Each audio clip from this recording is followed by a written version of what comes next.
Hola, ¿qué tal? Saludos photoshoperos y todo esto. Este vídeo es continuación del anterior, en el cual estamos viendo el funcionamiento de Nik Silver FX. Si no visteis el vídeo anterior, os recomiendo verlo primero, pero si os gusta el caos y el desorden, podéis empezar directamente por este, aunque no lo recomiendo. Bueno, dicho todo esto, vamos a retomar la cosa allí donde la dejamos en el vídeo anterior. Excelente, Smithers. Ya estamos justo donde lo dejamos al final del vídeo anterior, antes de aplicar los ajustes de estructura. Estructura es un parámetro clásico dentro de Silver FX que se enmarca en la familia de efectos tipo extractor de detalle, microcontraste, microdefinición, claridad hasta cierto punto. Un tipo de efecto que le da un plus de definición, de presencia a la imagen, si bien cada programa evidentemente lo hace a su manera. En el caso de Silver FX, voy a ampliar un poco para que lo veamos mejor, el efecto de estructura es este que veis aquí.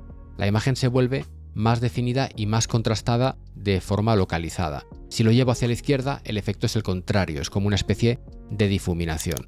Ahora bien, si lo aplico a toda la imagen desde este control, queda muy llamativo, pero quizá demasiado llamativo. Es más interesante, creo yo, aplicarlo desde aquí moderadamente y ahora utilizar estos controles de luces, medios tonos y sombras para aplicar este efecto de estructura en la gama de tonos que nos interese más. Básicamente movemos los controles, lo hago rápido para que se vea claro en el vídeo, movemos los controles hasta encontrar el equilibrio que a nosotros nos interese.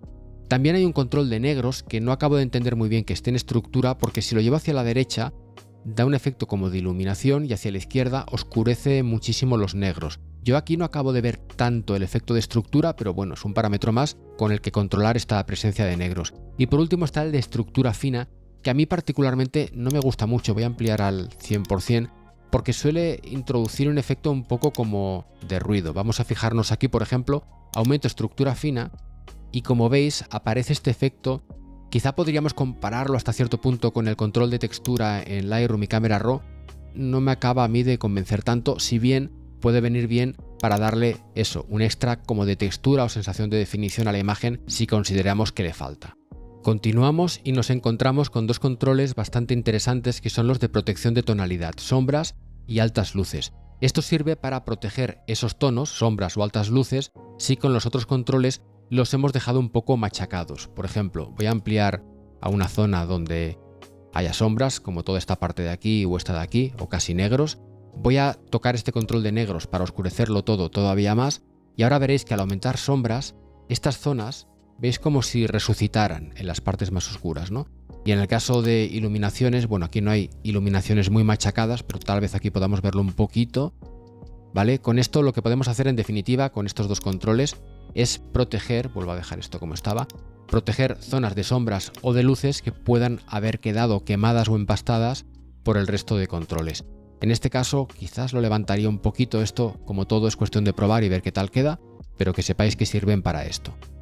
Y llegamos a una parte muy importante que son los ajustes selectivos o ajustes locales que nos van a permitir aplicar los efectos solamente en aquellas partes de la imagen donde queramos verlos, lo cual por supuesto es de vital importancia para terminar de darle a esto el look, el estilo que nosotros queremos que tenga. Para delimitar en qué zonas queremos aplicar ciertos efectos, Nik Silver FX utiliza un sistema que también incluye en otros programas de Nik Collection, basado en los llamados puntos de control y desde hace poco también las líneas de control. Esto es nuevo, pero vamos a empezar por los puntos de control, si bien líneas y puntos de control funcionan de forma muy similar. Comencemos, como digo, por puntos de control. Hago clic aquí para poner un punto de control y ahora hago clic en una zona que es la que yo quiero que se vea afectada de forma más restringida por alguno de estos efectos. Bueno, hago clic aquí y veo que me aparecen un montón de cosas.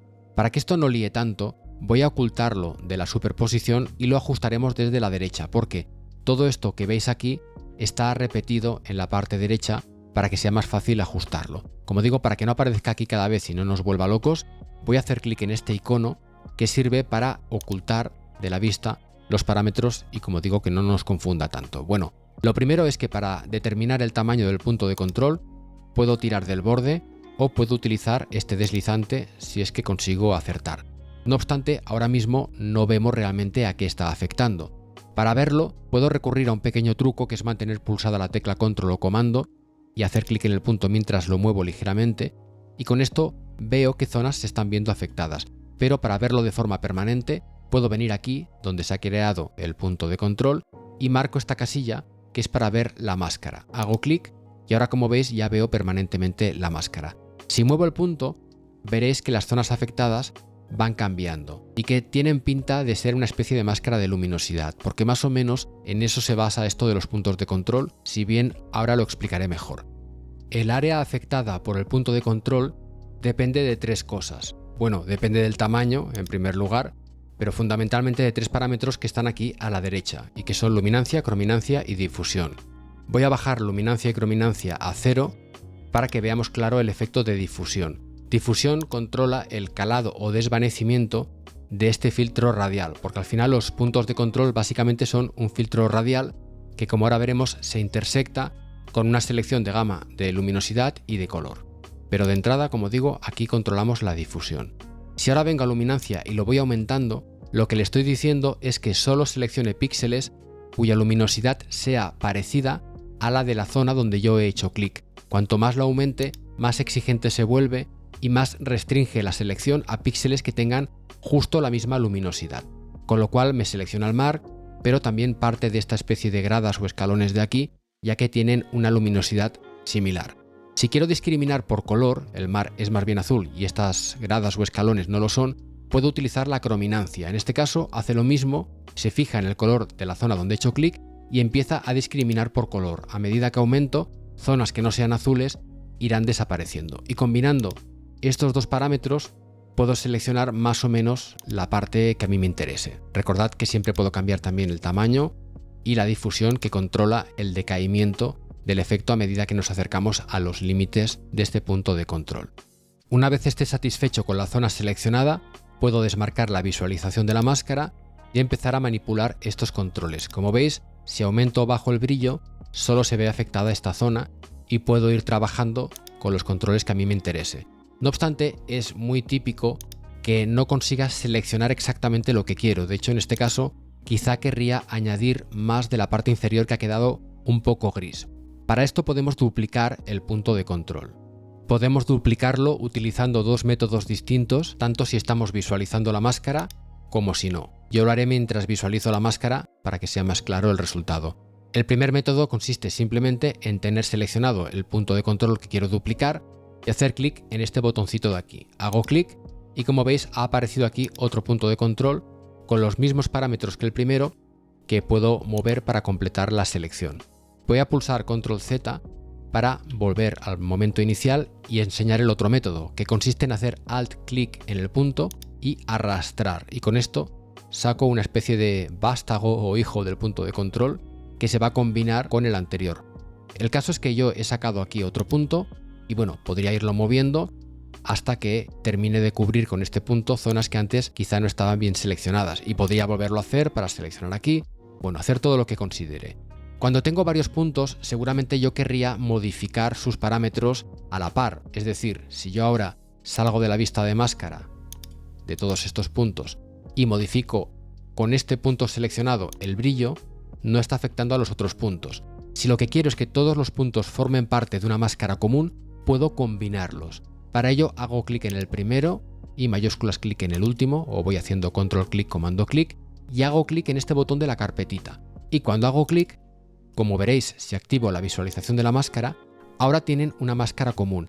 Esto tiene sobre todo ventajas, si bien tiene algún problema, como el hecho de que ahora los valores de luminancia, crominancia y difusión son comunes para todos los puntos. En este caso ya eran iguales, pero si yo hubiera personalizado esto para alguno de los puntos, al combinarlos se quedan solamente con un valor para todos. Bueno, ahora lo que podría hacer es manipular los controles y ahora sí que afecto a todo este bloque seleccionado simultáneamente sin tener que ir punto por punto, si bien yo todavía podría mover los puntos. Lo que pasa es que ahora los parámetros, como digo, se modifican en todos los puntos a la vez, ya que forman parte de un mismo grupo. En este caso he seleccionado directamente la parte que me interesa, que es esta zona del mar, pero también podría seleccionar lo que no me interesa y luego invertir la máscara. Por ejemplo, en este caso, si yo quisiera seleccionar lo contrario a lo que tengo ahora en blanco, simplemente vengo aquí con el punto de control, o en este caso el grupo de puntos de control que quiero invertir, y hacer clic en este icono. Y cuando hago clic, como veis, ahora está seleccionado lo contrario, y si salgo de la vista de máscara, veré que ahora los parámetros afectan justo a lo contrario. En este caso no es lo que quiero, así que lo vuelvo a dejar como lo tenía, pero que sepáis que se pueden invertir las máscaras. Ahora bien, ¿qué ocurre si en la máscara se nos ha incluido una zona que no nos interesa, como por ejemplo esta parte del cielo de aquí? Normalmente esto no es un gran problema siempre y cuando esa zona indeseada esté de un color más o menos gris oscuro, como en este caso, ya que no se va a notar tanto realmente al aplicar el efecto, a menos que le pongas un efecto súper fuerte, en cuyo caso normalmente la cosa acaba mal de todas formas porque si aplicas ajustes muy extremos va a crear algún halo o alguna discrepancia en los contornos y se va a ver raro, ¿no? Pero bueno, si por lo que sea queremos excluir una parte, podemos hacerlo de la siguiente forma. Voy a venir de nuevo a punto de control, hago clic y voy a añadir un punto de control que seleccione la parte que quiero excluir. Hago clic aquí y voy a hacer más grande el círculo y voy a intentar limitar esta selección. Voy a desactivar un momento la máscara del grupo. Voy a intentar limitar la selección, especialmente con crominancia, creo que me puede servir, a esta zona. Bueno, en principio la estoy seleccionando, pero como que está después del grupo, si ahora activo también la máscara del grupo y quito la del punto de control, veréis que ahora el grupo realmente ya no tiene seleccionado el cielo, porque el cielo corresponde a este punto de control que no tiene parámetros y por tanto está anulando esta parte de la selección en el grupo anterior. Ya sé que suena un poco extraño, pero funciona así la cosa, de modo que ahora, si yo vengo al grupo y de nuevo modifico los parámetros, veréis que ahora no está afectando esa parte, cosa que antes sí que ocurría. De hecho, puedo aplicar un ajuste extremo, venir ahora al punto de control y borrarlo, haciendo clic en el punto y clic en la papelera, y veréis como cuando lo borre, hago clic, reaparece este efecto que antes me estaba manchando esta parte de aquí. Pulso control Z y reaparece este punto de control que estaría protegiendo esta zona. Por cierto que puedo hacer doble clic en los puntos para ponerles un nombre y por ejemplo poner aquí proteger cielo o lo que me dé la gana y acordarme mejor de qué es lo que hace cada uno. En todo caso, como os estaba diciendo, no vamos a aplicar ajustes tan fuertes normalmente, con lo cual no siempre se notan estos defectos de la máscara, pero bueno, con este método podemos ir combinando para excluir ciertas zonas. Pero la cosa no termina aquí, ya que desde la última actualización disponemos no solo de los puntos de control, sino también de una novedad, las líneas de control, que al fin y al cabo son lo mismo que los puntos de control, solo que en vez de partir de un degradado radial, parten de un degradado lineal.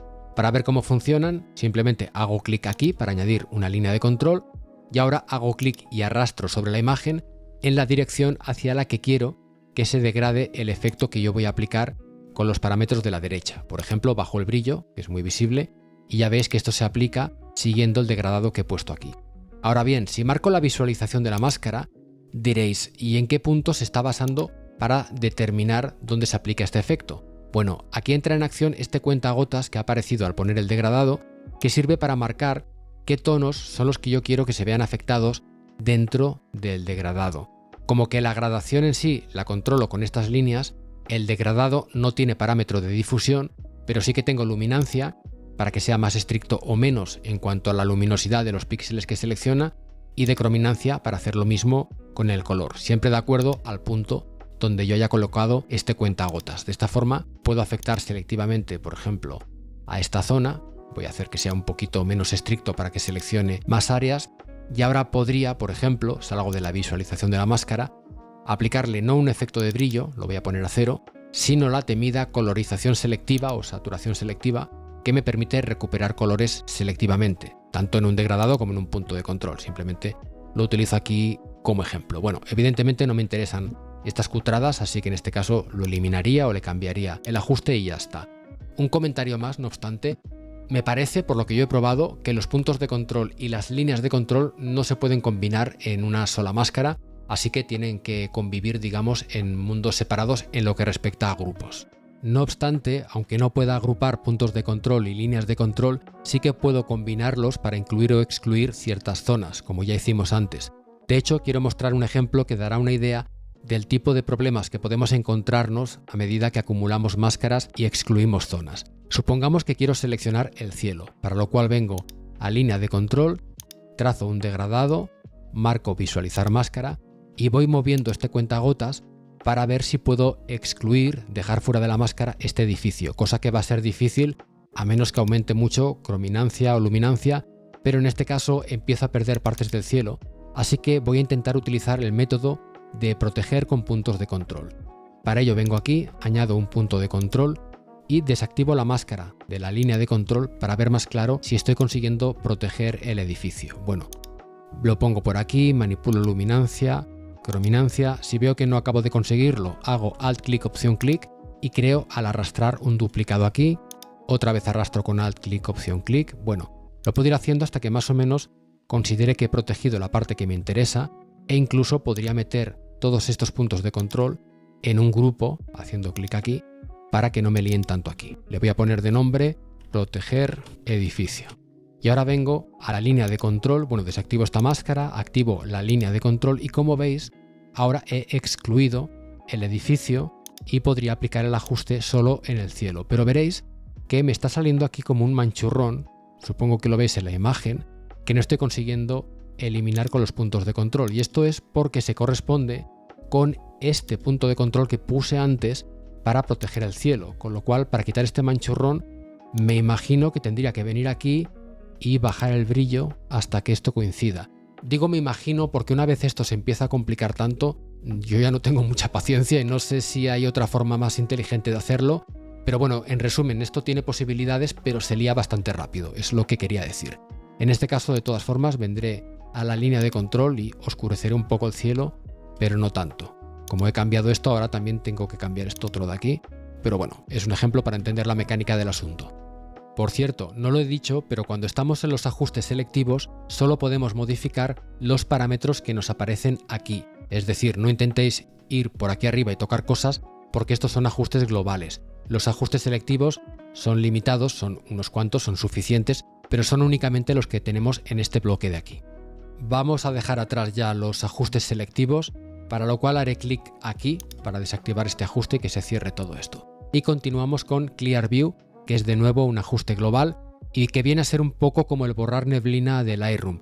Esto reduce la bruma ambiental o algún efecto como de niebla y le da también un contraste más fuerte a imágenes que no tengan niebla. Esto es un efecto así un poco fuerte, así que no abusaría de ello, pero bueno, aquí lo tenemos si nos interesa. Después tenemos el filtro de color viejo conocido del que ya hablamos antes y la sensibilidad. Y aquí en medio tenemos tipos de película y grano. Grano, como podéis imaginar, voy a aumentar la imagen para que se vea mejor, me permite añadir un efecto de grano. Tengo que bajar el deslizante en vez de aumentarlo para que aparezca la cantidad de grano y con esto puedo cambiar un poco la calidad que tiene.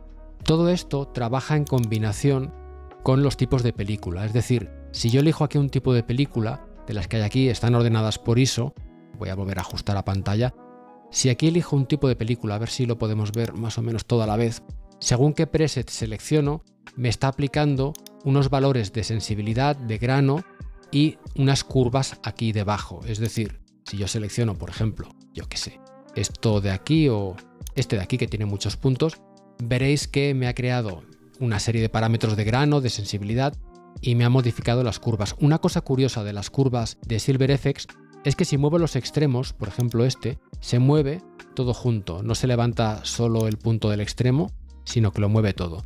Esto de aquí es para los enamorados de la película o quien tenga predilección por el look de cierto estilo. Yo lo dejo en neutral y prefiero manipular esto a mano porque no tengo un interés particular en ningún tipo de película, pero bueno, esto ya depende de cada cual.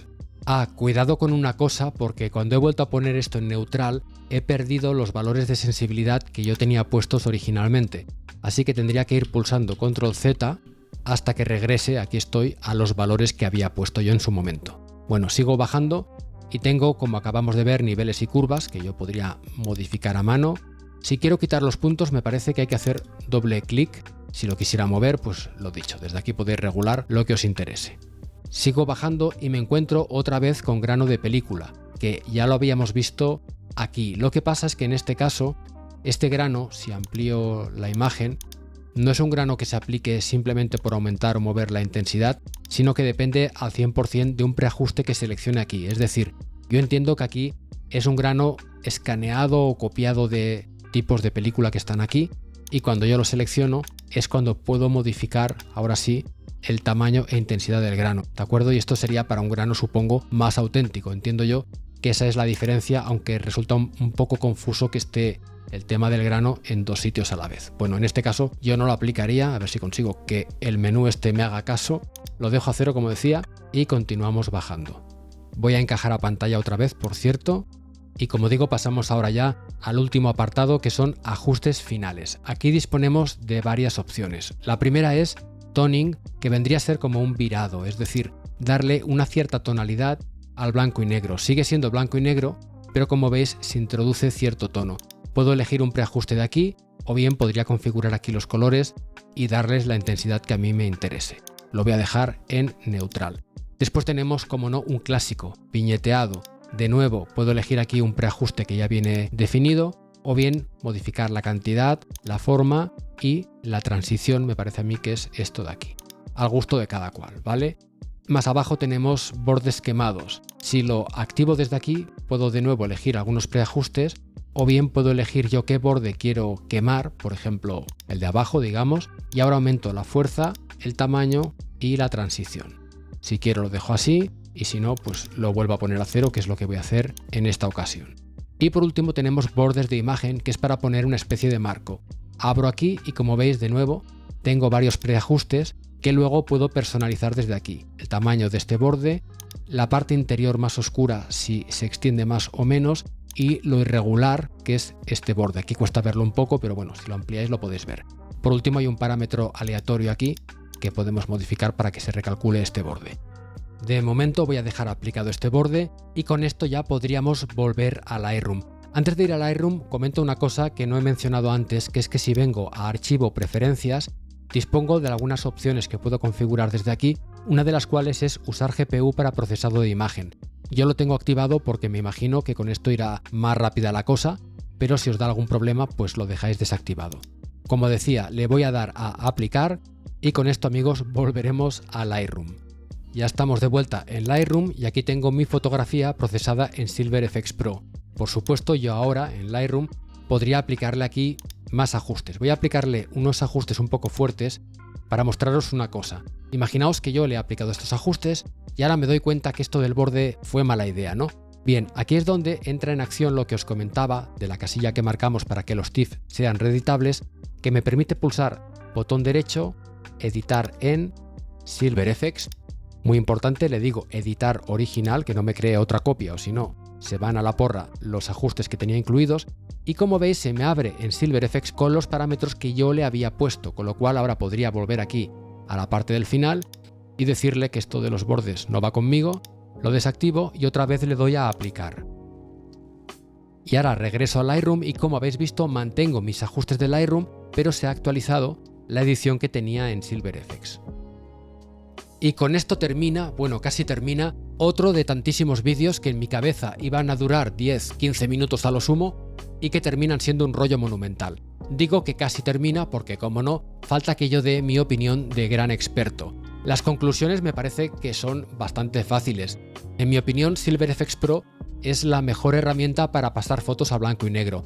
Hay alternativas, por ejemplo, grabé un vídeo recientemente sobre Luminar Neo como herramienta para pasar a blanco y negro. Dejo por aquí el vídeo porque creo que tiene algunos consejos bastante interesantes. Ahora bien, lo que no me acaba de convencer de Luminar Neo es que si quieres reeditar un ajuste anterior, se han de ocultar momentáneamente los ajustes posteriores. Es un sistema, la verdad, bastante confuso y me gusta mucho más poderlo hacer como en Silver FX, donde voy viendo siempre el resultado global. Así que sinceramente me parece una herramienta excelente para pasar a blanco y negro. Por poner alguna crítica, diría que el sistema de ajustes locales, aunque sé que a mucha gente le encanta, yo lo veo ya un pelín caduco, aunque es verdad que lo han puesto al día en la última actualización. Pero yo pienso que o ponen un sistema nuevo un poco más moderno, o todavía faltaría alguna mejora más, como que los puntos de control pudieran ser también elípticos, o que hubiera una herramienta tipo pincel, cruzada con luminancia, crominancia, lo que tú quieras, pero que permitiera pintar un poco más libremente. Aparte, por descontado, del tema de la maldita barra esta que aparece cuando estás en modo plugin, que no es que sea el fin del mundo si esa barra sirviera de algo, pero estar perdiendo el espacio absolutamente para nada es lo que me saca de quicio. Pero bueno, en general, como digo, un producto excelente, cuyo link os dejo en la descripción del vídeo, recordándoos como siempre que soy afiliado en este caso de DxO. Bueno, si el vídeo os ha parecido útil, interesante, ha aportado algo a vuestras vidas en cualquier sentido, agradeceré muchísimo que dejéis un buen me gusta y que si no estáis suscritos al canal, consideréis la posibilidad de hacer clic en el botón de suscribirse. Bien, pues nada más, creo que ya bastante pegado la paliza, así que lo dejamos aquí. Un saludo y hasta la próxima.